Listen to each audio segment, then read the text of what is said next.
Well, good evening, everyone. I'm Fox 11 meteorologist Audrey Lee. We're looking at the Arctic cold that's already here. We saw it this morning. So, we're going to recap some of the morning temperatures, wind chills, what we saw today. And we're also going to talk about what we see tomorrow through the weekend. And we're also talking about that big winter storm system that's expected to hit areas in the south and in the northeast parts of the state. So, looking at low temperatures from this morning, we were definitely in the negatives, 19 below in Greenbay, 18 below in Appleton, 19 below in Oshkosh. So in the negatives everywhere with a little bit colder low temperatures further out west and in the central parts of the state down to about 25 below in Wausau. Keep in mind, these are not wind chills. That was actual air temperature readings.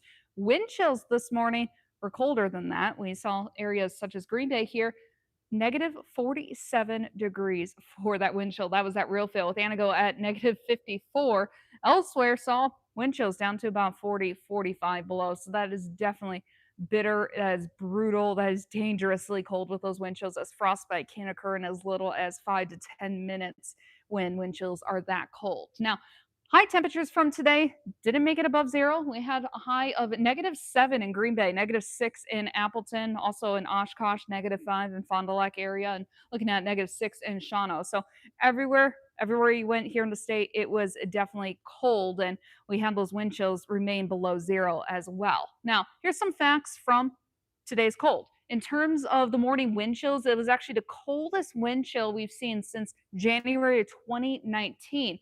Friday's low temperature, it wasn't a record, but it was still cold. And the last time we had those low temperatures that cold was back in January of 2022.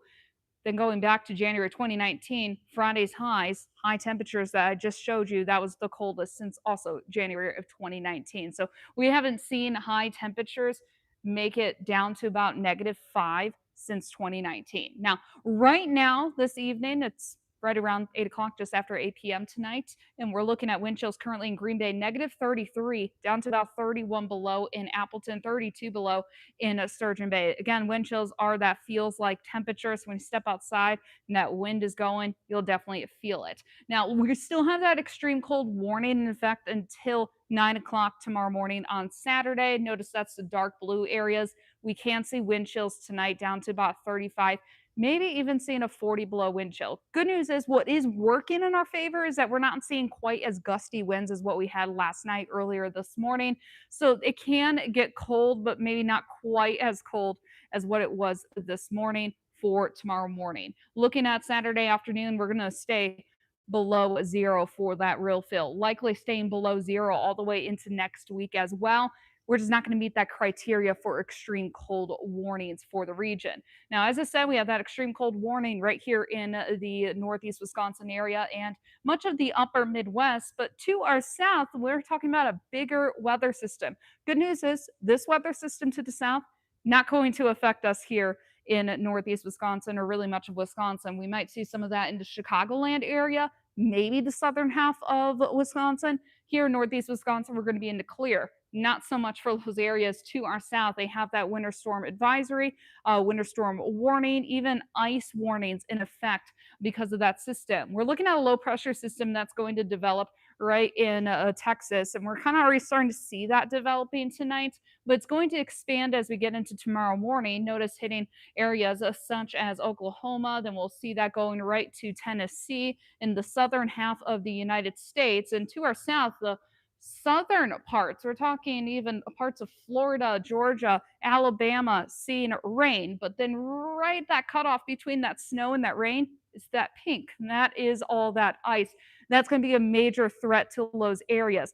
Ice in these kind of states, while we can deal with it here in Wisconsin, when you're talking in these southern states, Louisiana, Alabama, and you put ice, that is a dangerous and serious threat to those people down there, especially with the infrastructure, and they just don't have enough salt. They don't have the supplies and resources like we do here in Wisconsin. So keep that in mind. That's what's going on to our south. And then notice that system of snow continues to track all the way into Sunday in the northeast. Flights may be delayed because of that, because of how much snow they could see. So we're looking at a lot of snow, some areas picking up about a foot. Looks like in terms of some forecast models, Oklahoma City, some forecast models are pushing about 2 feet of snow. I want to wait and see that data once it actually happens. I have a hard time believing that. I wouldn't put it past a foot, 2 feet. That would be rather impressive. But I mean, take a look at a lot of the snowfall accumulations across the southern half of the region. Looking at Louisville, about 15 inches. So just over a foot of snow expected. Indianapolis, about a foot. And then off in the northeast parts of the state, Philadelphia, about 10 inches. Looking at Altoona, about 15.8 inches. So you got a lot of people in the Northeast and even down to our south, where it's generally warmer in the winter, picking up about a foot of snow with the system. So if you see all on social media, everyone kind of freaking out about the system, this is why that's definitely going to be a big threat.